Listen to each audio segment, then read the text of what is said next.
Hola from Lola. I got another run done. Oh man, why do I always like sing my words at the end of my sentences? I don't understand myself, but I love it. I can't complain. It is me, and that's it. Anyways, so I just got done doing 10K, 5K mile pace at different times with different recoveries in between the three. And I decided to just pick one road, and I was gonna do the whole entire thing on that road. And I think it worked out. I think I did well, because at first I was trying to like always get back to the same point at the same time. But then I realized, like, if I'm gonna be on this road regardless, if I stop or go and recover in the middle, recover at the end, recover at the start, it doesn't matter. I just have to keep going, and I have to recover properly and get it done correctly. And that's what I did, and I think it went really, really good. I gotta see the numbers to see what the actual pace and everything was, but honestly, I enjoyed that one. I enjoyed that I did it the way I did it, instead of just going forward and into forever ever. I like that I had a turnaround point to keep myself on track, so that I can try to really gauge my paces and see, like, okay, well, the first time I did the 10K, I started here and it went like this, and then for the 5K, you know, it took me 2 laps to be able to do the same amount, or not the same amount, I'm sorry, the same spot to get there and back. It was like 2 of them. But then on the mile, I ran for 2 minutes, and I could like run all the way down, and then I was done. So it's just crazy how, like, even though I was going at different paces, being on the same road, it's always going to be hitting differently. And I love that, because it's what it's about. Just keep going.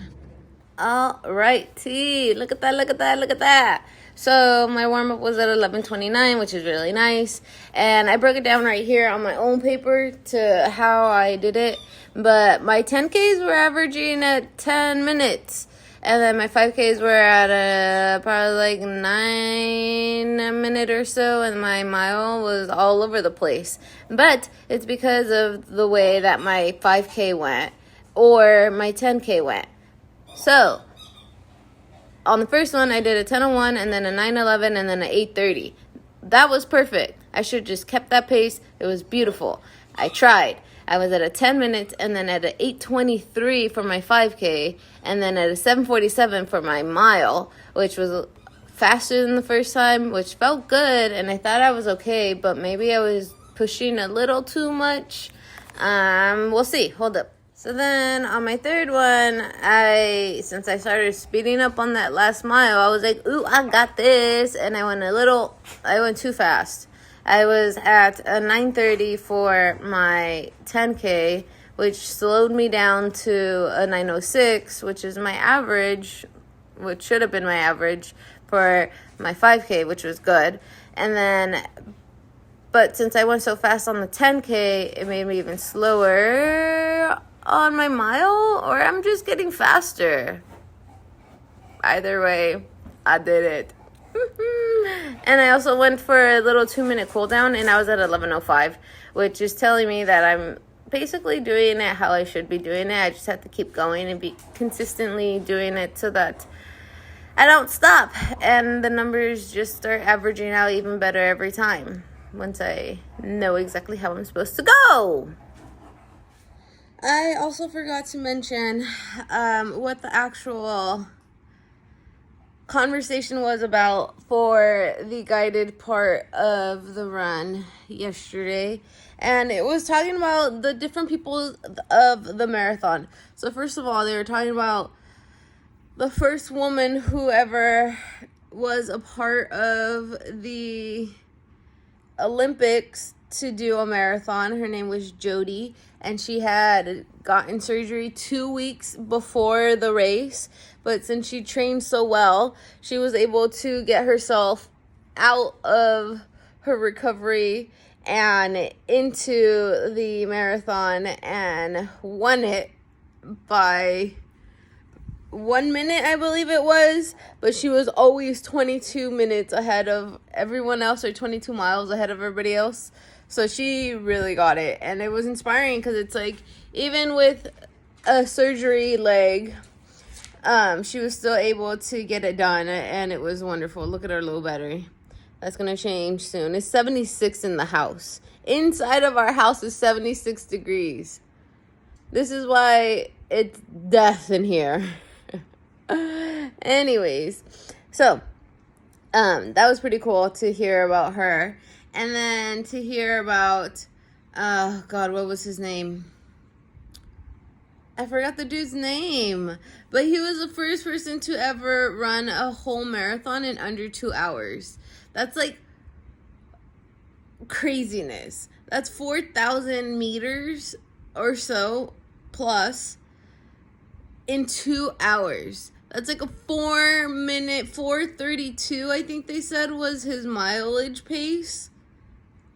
And never stopped. Like, how do you run a mile in 4 minutes? How? How is that possible? And then to not stop and then to do the whole entire thing? That's craziness. So that's the second person they talk about. The third person they talked about was the actual first person who ever started the marathon, which was after the Battle of Marathons. But he wanted to go tell people the good news that it was over. So he ran, and he actually ran 25 miles.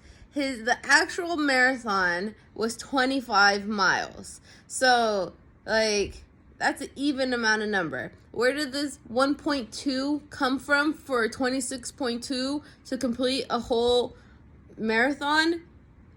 It's actually from this queen. This Queen Alexandra wanted her people to see and end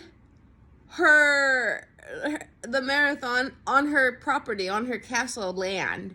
So she's like, no, you guys want to call that a marathon? You start at my place and you run around and you get wherever you need to be and you come back to my place and you officially have ran a marathon. 26.2 miles, not 25 miles that the original Felipe did. I'm shortening his name because I know it's from Greece and I'm not sure exactly what it is. But it was because of her. So when we get to that 25 mile, we officially did a marathon for the first marathon and ever. And to finish an actual marathon, we need to thank the queen for that extra mile, that 1.2 miles, because she decided that it needed to be from her castle land from start to finish. Just laziness. Get up and run that mile so that we don't have to. Move your body, queen. Okay, have a good day. I'll see you on the next one. Okay, bye.